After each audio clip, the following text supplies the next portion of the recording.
He's into field of social service. So now we are going to listen to an exceptional academician in the field of financial perspectives, Dr. S. Anand from Oman.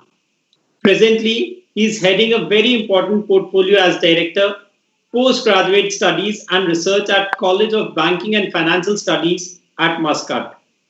Professor S. Anand will be deliberating on COVID-19, economic response, and resilience from Indian context. I invite Professor S. Anand for his deliberation. Thank you. Good evening. Namaste to you all. It's really great pleasure to me to share my knowledge with you all in this evening. And at the outset, I thank you for inviting me for this. And I will share my few thoughts, which is based on secondary data in this evening to you all. Friends, I think we had already two long sessions. I hope our marginal utility curve is still upward, and then we will have a nice interaction still. Well, so today, as I have decided, so I'm going to deliberate a talk on this subject, and this is my objective session objective. So we are going to cover it's a socio-economic challenges which is linked with the global pandemic, and I'm trying to identify and assess the policy responses of COVID-19 with context to with reference to India, and ultimately we will understand the future responses in this regard and how the socio-economic how to enhance the socio-economic resilience in this context. So as I told you, we are habitual speaker, and whenever the time is up, you have a freedom to stop me at any point of time. I'll not take much time. I will take the time to the extent you are going to allow me to speak. So whenever the time is up, then you can warn me, no issue. Sir, yeah. Please take your time, and time depends upon you. Okay, thank you. Well, so let us begin with the brief background of the scenario, the present issue. You know that this kind of pandemic is not quite common. It happened before, and it may happen even afterwards. Only the thing is here is preparedness. So, like for example, as I have shared in this slide, you can see. So these kind of issues, okay. So this kind of, what is the problem at present? We say that it's like a war-like situation. Well, but it is more worse than even war.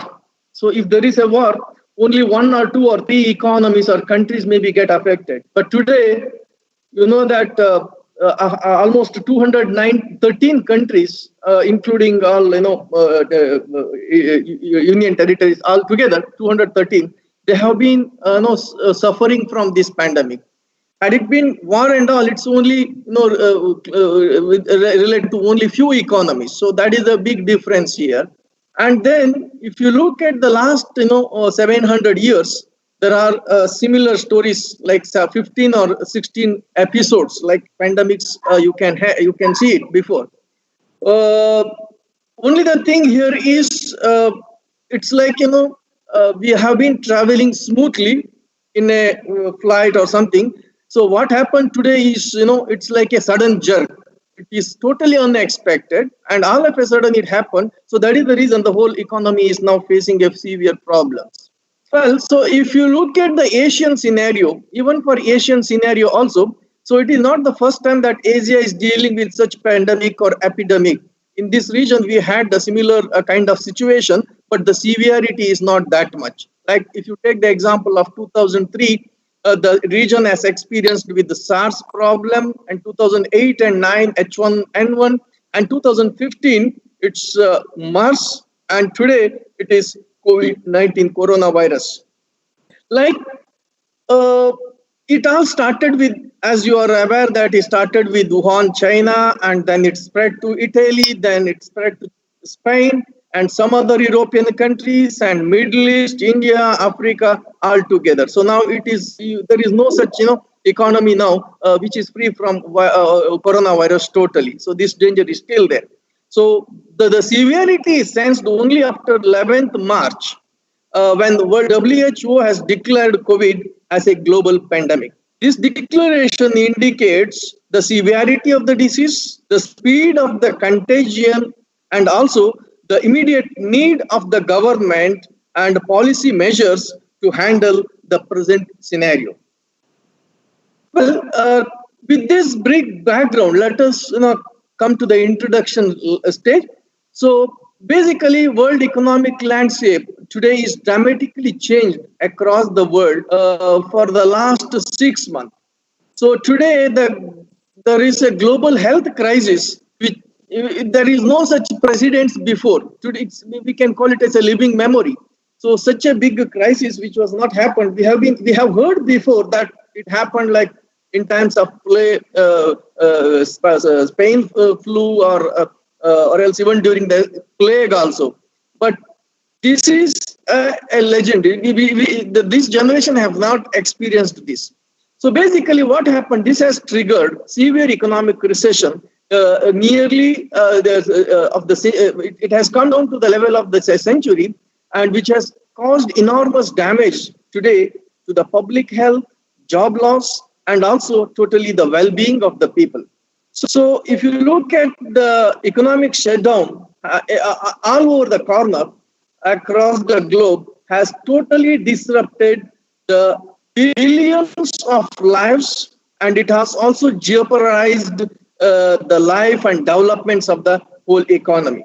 Today, you can see that it's the IMF says that there are around 3% of growth has been shrink in 2020, and which is the steepest fall after Great Depression. This is the big things we have to note. So this kind of fall is the steepest after 1930. There is the Great Depression of the world.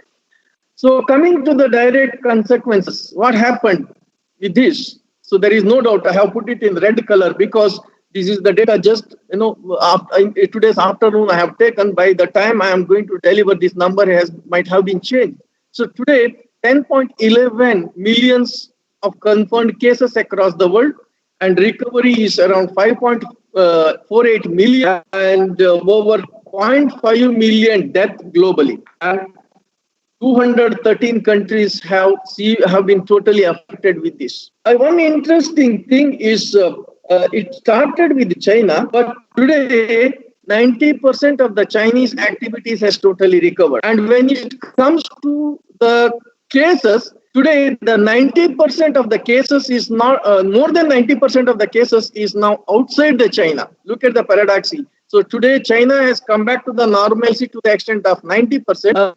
Whereas the 90% of the cases across the world is not from China, it's outside China. Well, come to the fear. What is going to happen? As I told you, there is a fear of recession because the numbers shows very clearly that GDP has declined more than 20%, and Indian economy has shrink by 3.2%. This is as per the World Bank expectation for the year 2021. And ultimately, lot of unemployment problem in many countries across the globe. At present, 1.6 billion out of 3.3 billion informal economies. So today across the world, ILO has, this is the data from ILO.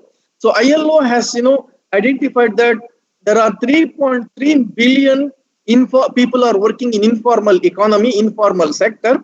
Out of that 1.6, more than 50% people have been suffered for this job loss with this. And when it comes to formal sector, 190 million people have lost the job because of pandemic. They don't have any earning, which means totally the income level, the demand level in the economy has dropped drastically because of this. So this has led pandemic has led for social distancing and self-isolation and travel restriction. So all these things have caused for the job loss across the world. And coming to the Next, direct consequences. Yes, we have been experiencing this. Schools have been closed, colleges have been closed, and even there is a great need. Even the manufacturing sectors, the production has decreased drastically. I think in the month of March, first time I never heard this. So the sales of automobiles in India is zero in the month of March. This is a record.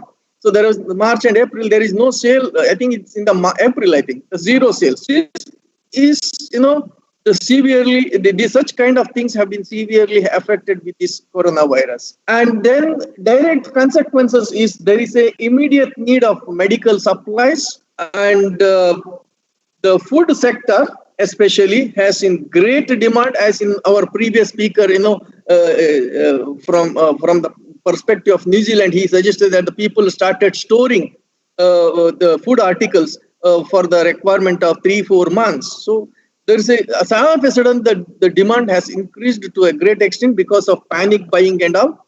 And if you look at the global FDI, it has been dropped dramatically. So it has dropped between 30 to 40%, and which is going to decline even in the year 2021 also. So FDI, the investment is going to come down. I will also cover why the investment is going to come down also. So basically, it is expected that 30 to 40% of FDI is going to drop in the year 2021. So this is just a quick look. We can have it. So this is the present scenario of coronavirus infection graph. You can see that the whole scenario started increasing from the month of March till that month. It was almost constant. So it has taken a sudden spike, and we don't know the whole economy, the whole world. We can expect the growth, recovery, whatever we say now. It happens only if we can expect the steep fall and come back to the normalcy. Then how much time it will take to come back to the normalcy, we don't know. The God only knows at this point of time, because unless we get a medicine or a vaccination for this coronavirus, I think it is very difficult to predict the control of this virus, and also it's very difficult to predict the real growth of the economy. Well, so let us have a quick, look at the impact of the economic activities due to this coronavirus. So if you look at in terms of some numbers, so if you look at the economy, the whole business is totally frozen.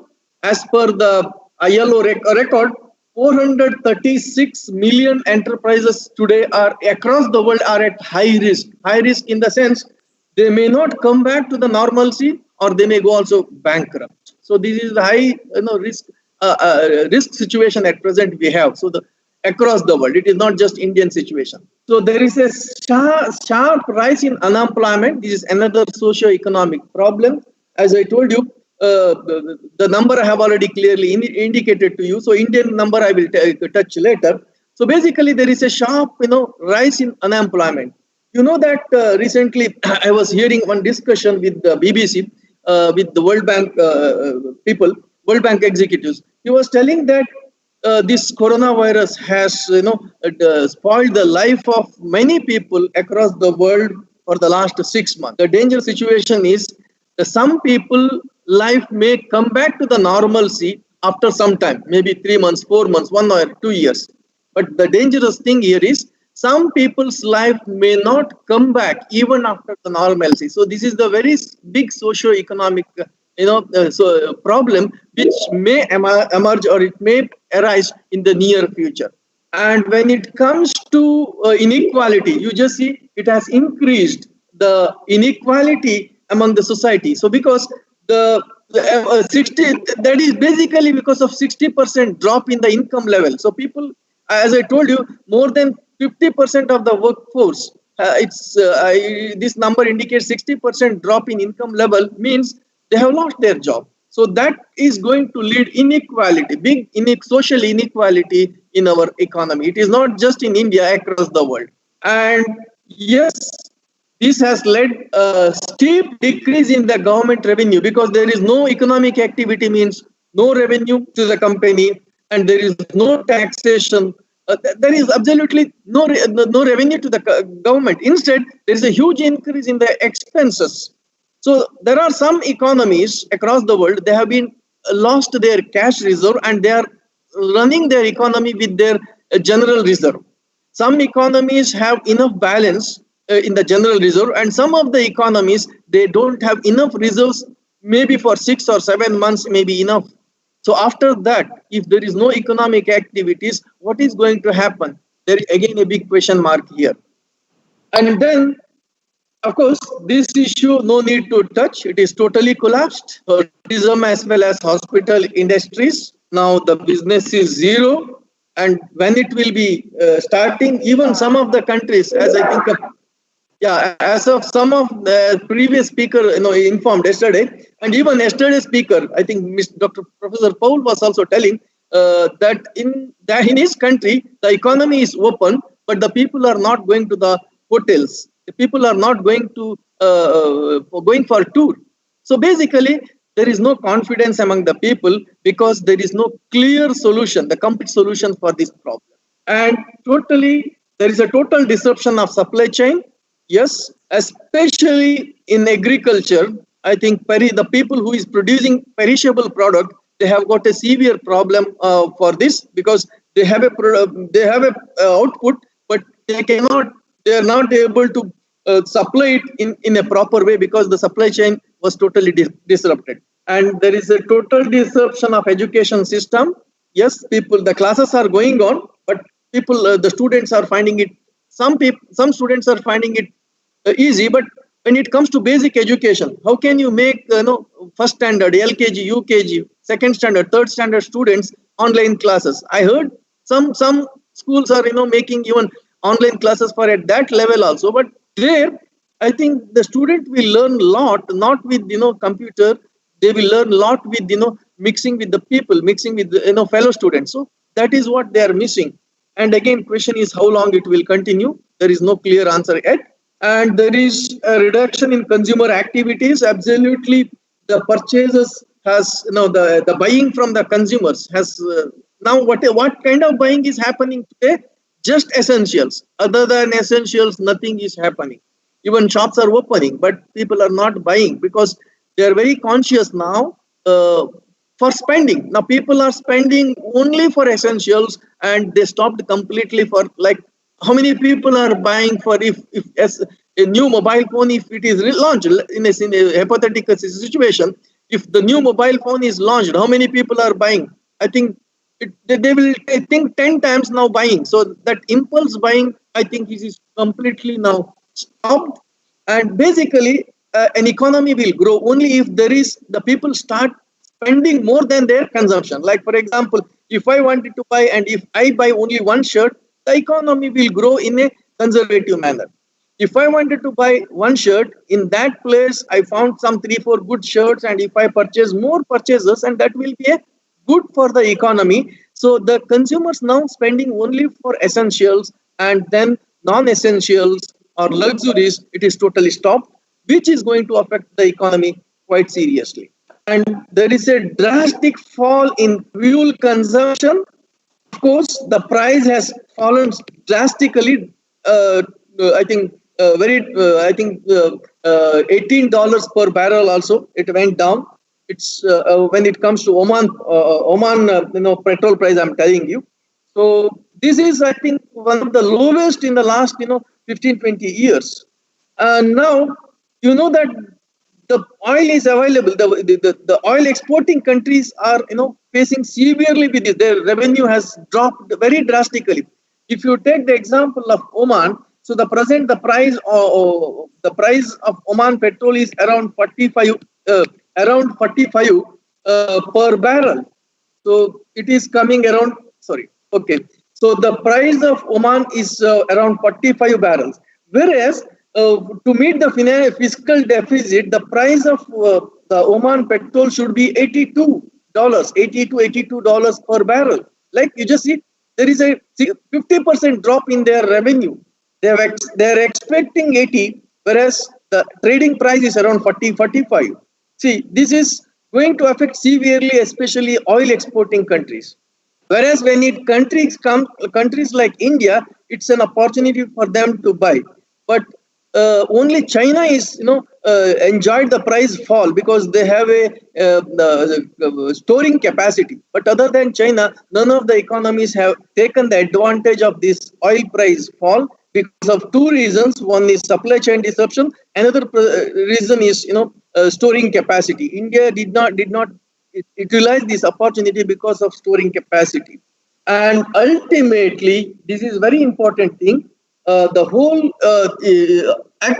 the, the whole drama has created unconfidence, undermined the confidence among the stakeholders, maybe businessmen, maybe consumers, maybe bankers, maybe financiers. So this is a big issue here. See, now the confidence of the people has shaken now. So economy will grow only if the people have a good confidence. Means the buyer, the seller, the financial, and the economy. Everybody is having a good confidence over the economy, then economy will flourish. But today, you know that the banking system in India, they have more than 7 lakh crore rupees liquidity. They are not, lending money because they don't have a confidence that if they lend money, because it is not their money, they are others' money. If they lend money, they don't have enough confidence that it will come back after the stipulated period with interest. So that is why what they are doing, they are putting their money with RBI, repo rate. So now, on the other hand, the even business, they are not ready to invest because they don't have hope that recovery of that their money with profit. And then coming to the consumers, they are not ready to spend. Why they are not ready to spend? Because they don't have guarantee that how much money they require, means how much cash they may need it to run their life, because they don't have job, because they also maintain liquidity. So that is why the whole economy is across the world is having, their confidence has been shaken. Then what is the direct result here? So with all these things, you can see there is a contraction in GDP. If you look at US, 5.9%, and if you look at UK, it is 6.5%. And if you look at India, it is 5.2% contraction of GDP than the expectation. So if you look at here, so the Italy is the highest one. Okay. So when it comes to minimum, I think minimum itself, you can see here is Japan as well as India. So now there is a contraction of contraction of GDP. Then to bring back to the normalcy, India needs around 140 billion, means 10 trillion rupees stimulus to bring back that contraction, which means to bring back the economy to the original shape. So now India needs this much the stimulus, but how much has been released so far, that I will discuss later. So this is at present, as per the loss of contraction of GDP, India needs a stimulus package of around 10 trillion rupees. Now look at the quick look here, the recession. If you look from the 1871 to 2021, so this is basically per capita GDP graph. You just have a look here. You can see there was one recession here, 1931. And after that, as I told you, the biggest recession after that is 2020. You just see in both the situation, you just look at the fall, almost same. See, sudden fall. So this indicates a clear signal of recession, very clear signal of recession. And coming back to the graph here, you can just have a look. So the outbreak of COVID has hit the manufacturing sector severely. I have taken only the example of Asian economy. You just see the Asian economy, in India, you just see after March, there is a steep decline in manufacturing activities. This is Indian situation. After India, which comes Vietnam. After Vietnam, you can see Thailand. Sorry, this is Taiwan, and then China. You just see China is almost now flat. There is no much change.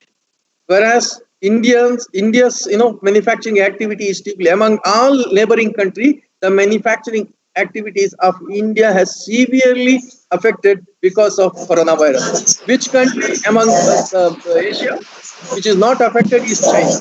Not much affected is China. Then comes to the risk. What is the risk faced by the world economy today? Number one, the biggest risk is health risk. Health shock, we can call it health shock, which is the biggest health risk which is the world economy is facing. The second is disruption in economic activities, domestic disruption in economic activities, and external demand has drastically fallen. Export demand and capital flow reversal. Now, what is happening now is the capital is flowing back. You can see that I, as a investor, portfolio investor, my company might have invested either in India or Japan or some other country. Now they are taking their money back to their country, their capital going back. That there is, instead of coming to the nation, it is moving away. Maybe best example is maybe one reason. Another reason may be political reason. Another may be economic reason. Like in the case of example of China, so Japan has given, I think, more than 10% of GDP package to their companies to take their capital back from China. So there are some situations, there are different scenarios why capital is moving away from the country, maybe because of economic reason, maybe because of political reasons. Yes, another important thing is oil price collapse. Of course, this is going to shaken most of the Middle East economy. And then commodity price, when I say commodity, except gold here. So that is also collapsed in recent years. You can just have a look here. So this is the price movement of oil price. You just see in the month of March, sudden drop. So when slowly because sudden drop means the whole economy is stand still. There is no movement. So that is why there was no demand and price has fallen drastically, and slowly it is recovered. But still, the present price, petrol price, is much below the expected price of most of the oil producing economies. Next comes to the price movement. If you look at, there are three different levels of price movements. One is OPEC basket, Brent trade, as well as WTI. So all these things have severely affected. So the most important price which is affected here is WTI. Next comes to immediate response by the world economy. If you look at the immediate response by the world economy, so to withstand this economic recession, or to withstand this world global pandemic, the governments have responded quickly. If you look at Indian situation, India has put 10% of the GDP as a stimulus package. The Japan, the highest one, 21%. The lowest one is Italy. But anyway, so most of the economy, they have put stimulus package, economic stimulus package to boost up the economy. So India so far it has put 10% of the GDP to GDP as a stimulus package. Now come to the important point here.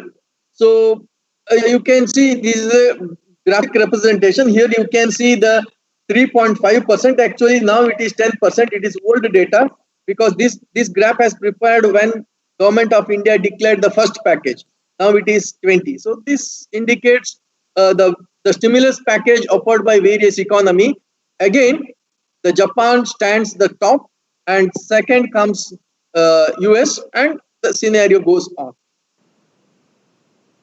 Then comes to the cases of coronavirus.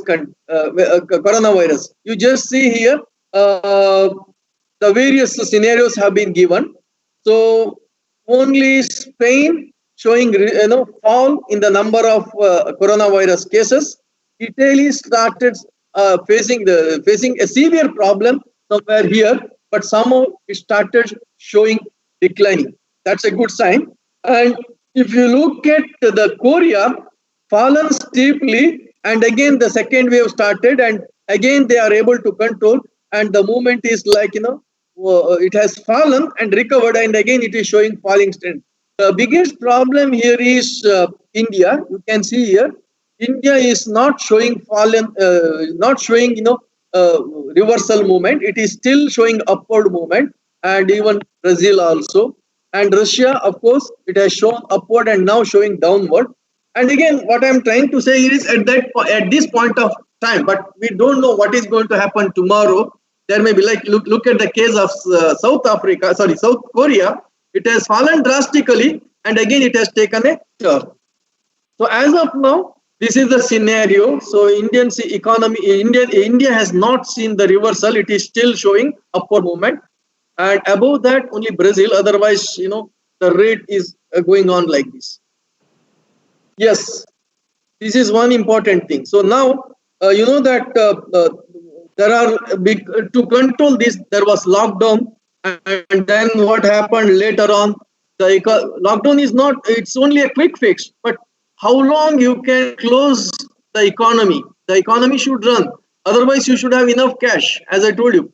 So most of the economy don't have enough general reserve. They find it very difficult. Without economic activity, the economy may collapse. So that is why they started opening. Even in India also, you can see the reopening of the economy. But what happens? Is there any complete cure? Is there any complete solution for this problem? No. So now what is the situation? The situation is there may be second wave. You know that when the Spanish flu has taken place in somewhere in 1918, so the more than 3 crore people have died during the second wave. The second wave is more severe and serious than the first wave. So what we are facing now is first wave.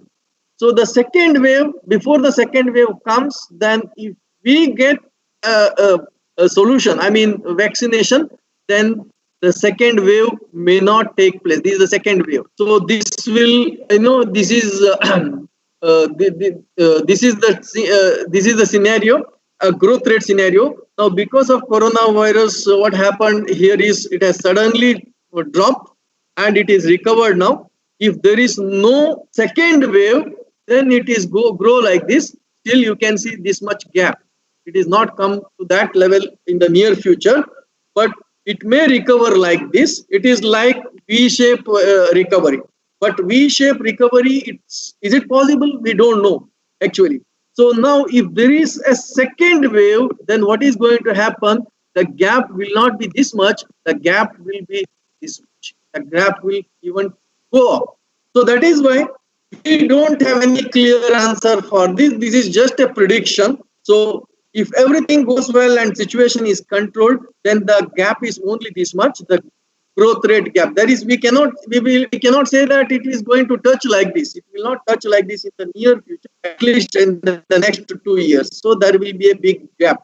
So only the thing is, we have to take, the government or industry should take an action, monetary action or any actions, responses, just either to reduce this or it has to control this. Next, have a quick look of stock market reaction. You just see that I have taken this from, I think, Bloomberg or somewhere. So this indicates the reaction of stock market to the coronavirus. See, almost all economy move in tandem, almost in the same direction. You just see here. So this Brazil and India almost in the same direction. They are going in the same direction. Whereas other countries like China, you just see the last one. The China is nothing has happened. But there is absolutely, you can say absolutely no reaction regarding coronavirus Chinese market. I don't know what is the reason. So whereas all other economies, you just see in the month of March, all economies have reacted negatively to the coronavirus pandemic. Now, what is happening? There is no steep fall. In India, I think almost 35% fall in by NSE. And the recovery, you can see the recovery. There is slight recovery, but there is no complete recovery. What is happening today now is there is movement is happening in stock market that is not based on real fundamental reasons. It may be temporary speculation. I think the fundamental buying is not happening. Only the thing is, if you act, the people are only retail investors are buying only, accumulating only quality stocks.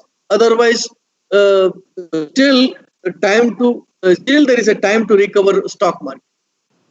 Yes, this is relevant to the today's title of the top seminar. That's why I have put it here. So when coronavirus vis-a-vis cyber security risk.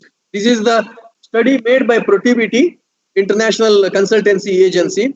It has made a study, and it's a survey-based study, and just to identify how cyber security risk profile changed because of pandemic. So this is basically, this study is related to COVID, because when COVID has taken place, all of a sudden the use of digital space has drastically increased. So I think out of my 30 plus years of experience, first time I am forced to take blended learning, online classes.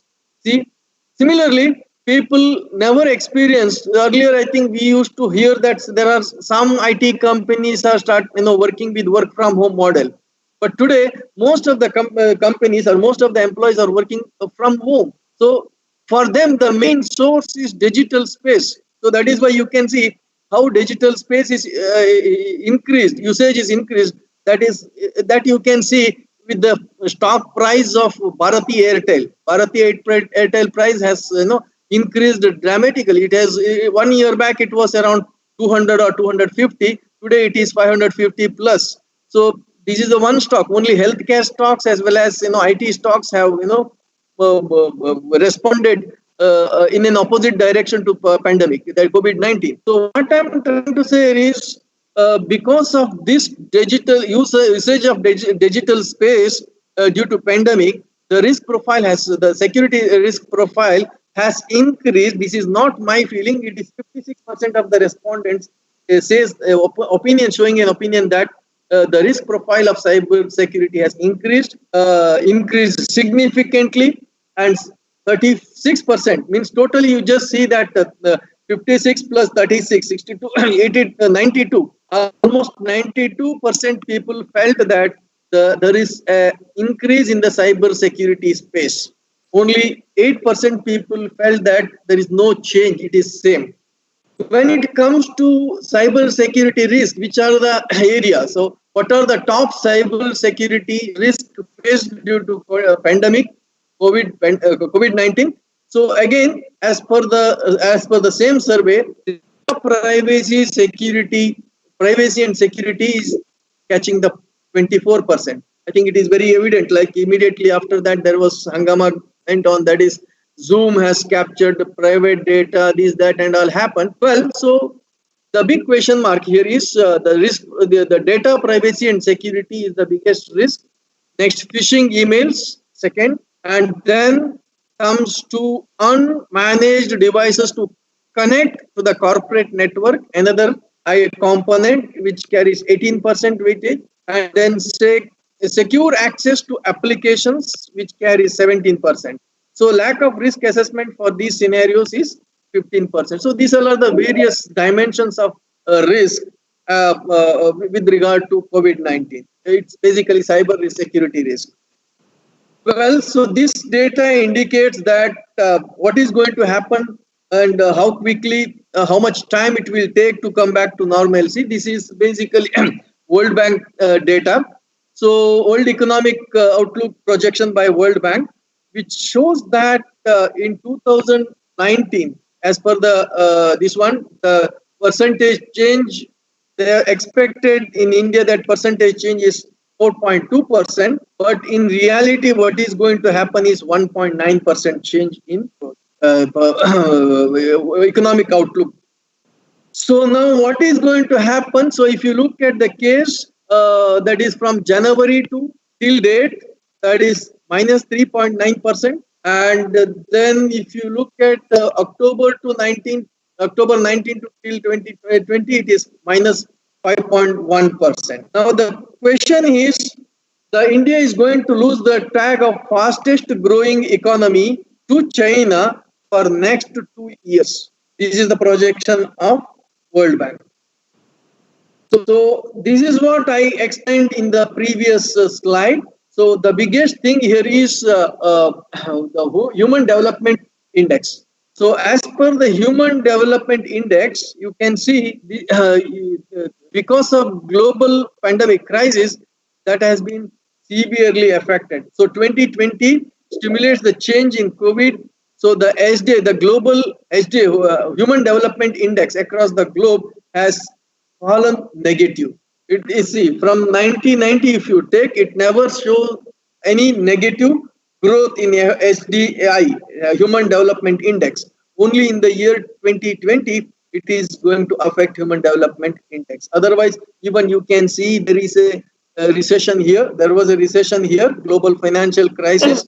I think during that time also it was not negative. First time, I think almost 3-4 decades, it is showing negative in Human Development Index.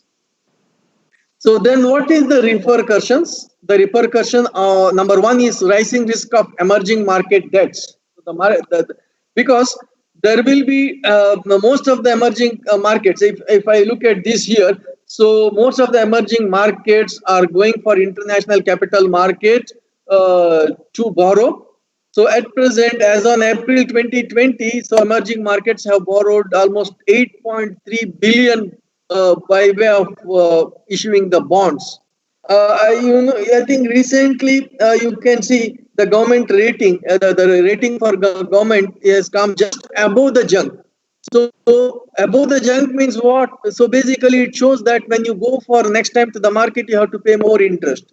Similarly, some of the Middle East countries also rated junk. So this, why they have been rated? Because on the one hand, there is no growth, there is no revenue. On the other hand, you are going to the market to mobilize the fund.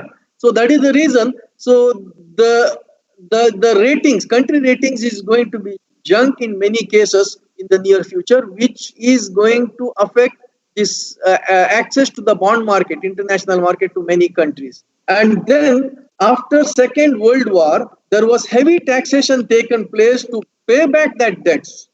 So this scenario, the heavy taxation scenario, may also come back as a repercussion of COVID in many countries, including India.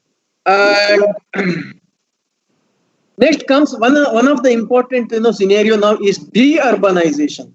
Will it happen as a repercussion? I think we can see the big population shift after this. Today, what has happened is the big population shift happened across the world after the Second World War. I no need to explain or anything about this. I think India has experienced it very well. I think very seriously experienced. So now the thing here is 66% of the people work from home at present, and now this scenario may continue because when everything is going on well, work from home, I think even industries may also, like for example, I have read the news, you may correct me if I'm wrong. So TCS or some other company have declared that they may continue this work from home model so that they can reduce the cost of operation, etc., etc.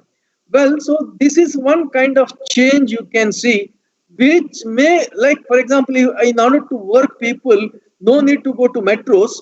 They can work being in their own suburban or village. So that is why I think the shift, there is a shift. There is a shift of population from urban to semi-urban or rural area. Because in order to do my work, there is no need to go to city or no need to go to urban centers. So this may be one of the repercussions which may happen in the near future, which is due to COVID-19. Just let us have a quick numbers. Here you can see the economic impact. As I told you, the growth rate has come down drastically to 3.1%. which is lowest since after liberalization 1990, and Sensex has crashed 3,935 points. Then you can see there is 40%, the contraction of GDP over 40%. This is SBI's estimates. Again, these numbers are changing.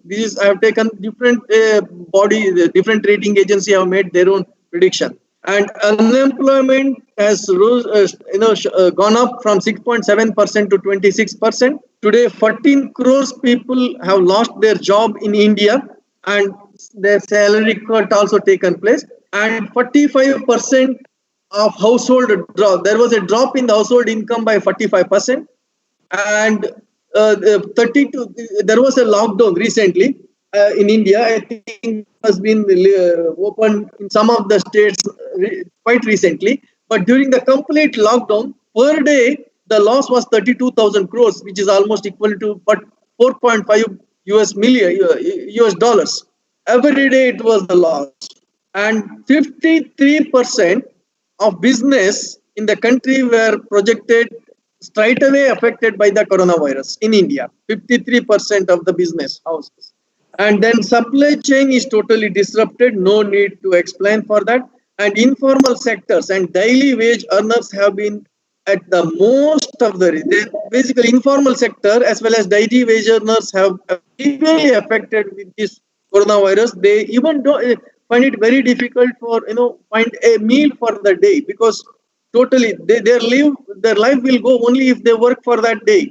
So continuously for almost more than 3-4 months there was no job, and it was a very uh, painful situation scenario. And farmers around the world who have grown perishable products faced severe problems.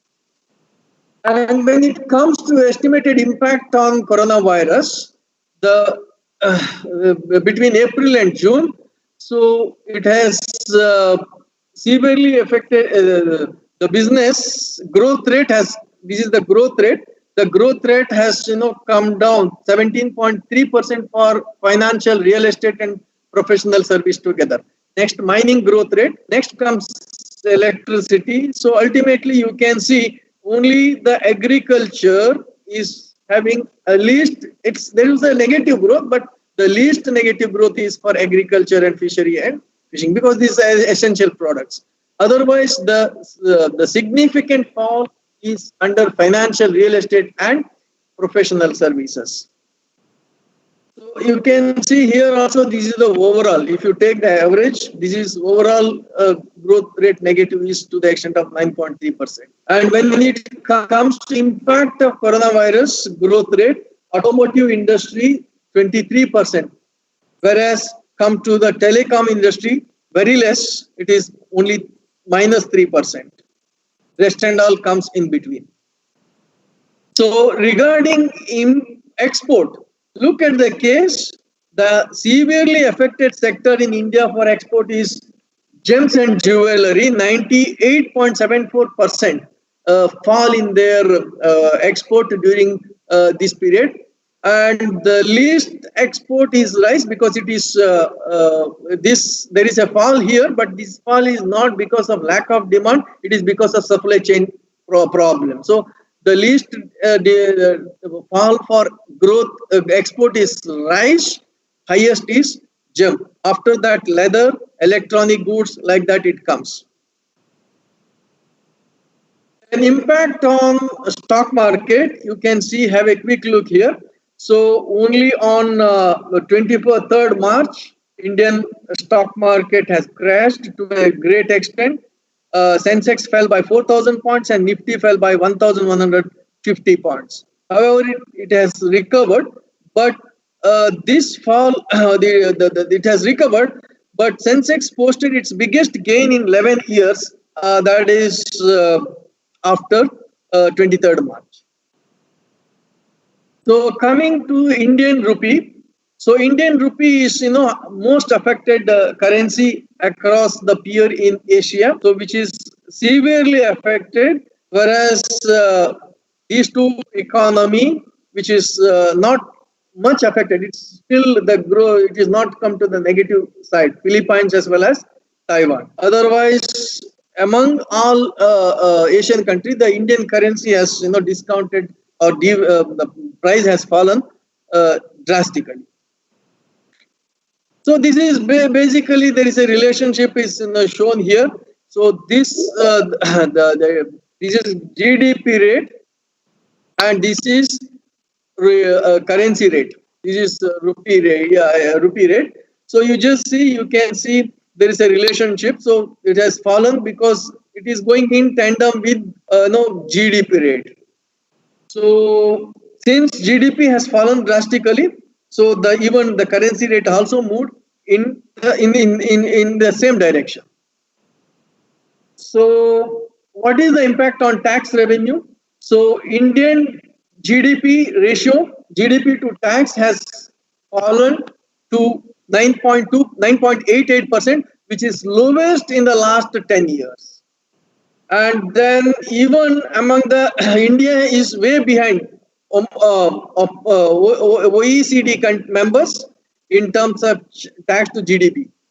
And then comes to a revenue shortfall. The corporate tax revenue fallen by 16%, custom by 7%, excise collection slightly grown by 3%, whereas central tax has shown a fall of 30% for the year 2020.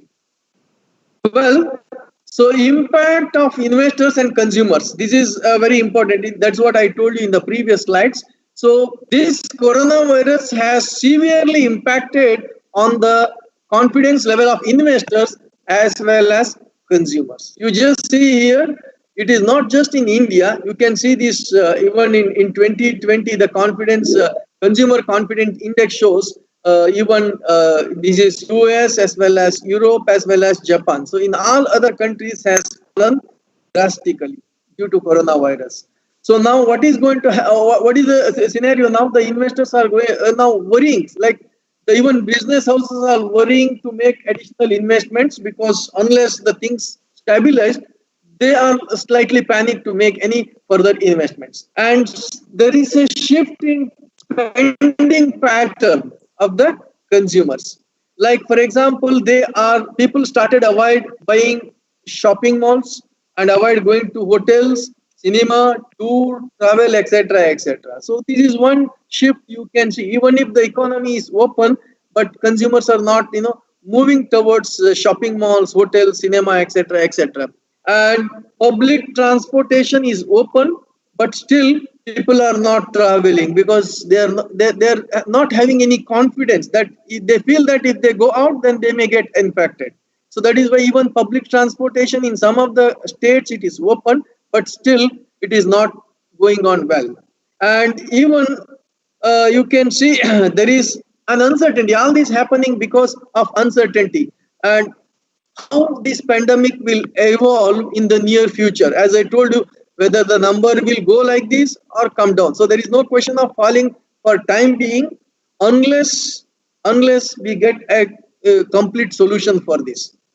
So now this has resulted the consumer behavior as well as investment behavior by the industry. Consumer behavior as well as investors. Investors here means both individual investors as well as institutional investors. Their behavior is totally shaken because of this pandemic.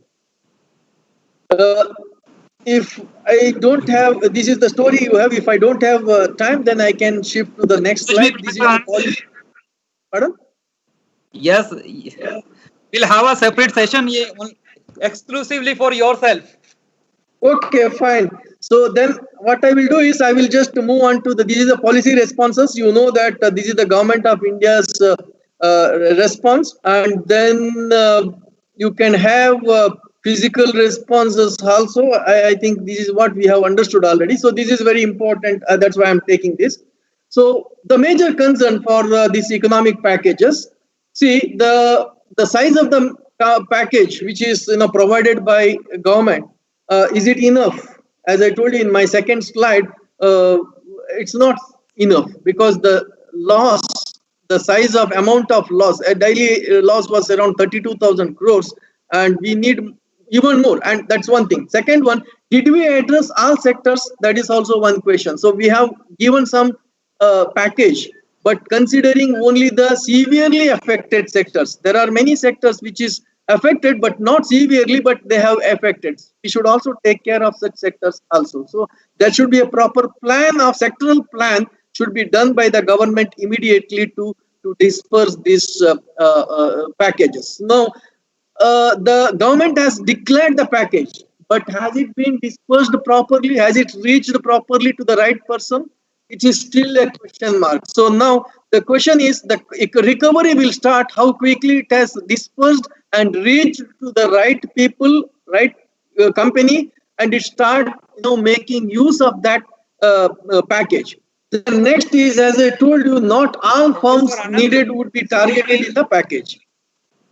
Hello? Sorry for interruption, but today we should summarize and we'll come for exclusive session on this only for Professor Anand.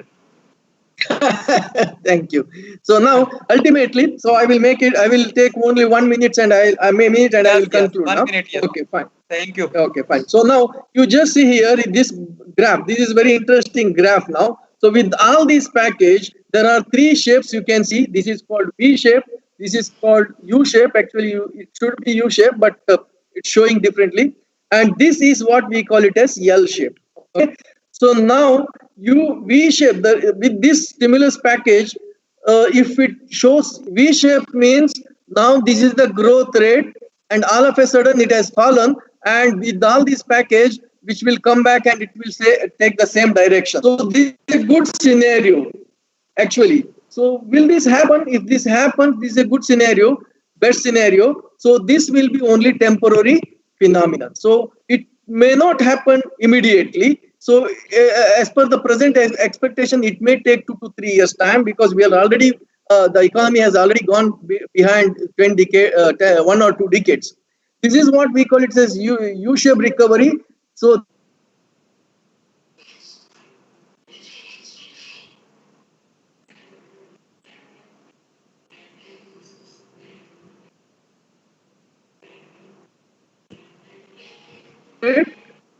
hello? Yeah.